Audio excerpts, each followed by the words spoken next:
పప్పుగాడికి జ్వరం తగ్గిపోయింది, అందుకని సోఫాలు ఎక్కేసినాడు అనమాట. చేతినన్న వాడు మొక్కం చూపిస్తాం. టపాసులు పేలుస్తున్నారంట, భయంగా ఉంది పప్పుగాడికి. పప్పు వీడియో తీస్తుంటే మూతి అట్లా ఇట్లా తిప్పుతా అన్నాడు చూడు. అలే పొగరు వీడికి.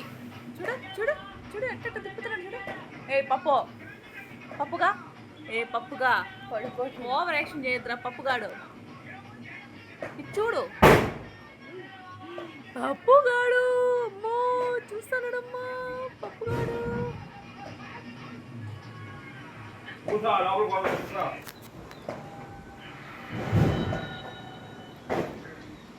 ఇట్లా చూపించు ముఖం, అందమైన ముఖాన్ని ఇట్లా చూపించాలి. పెరుగన్నం కావాలంట వీడికి. వాళ్ళ అమ్మ పెరుగన్నం తింటా అంటే కొంచెం తినిపించినాము, అదే టేస్ట్గా ఉందంట. నాలుగు చూడండి ఎట్ట చేస్తున్నాడు.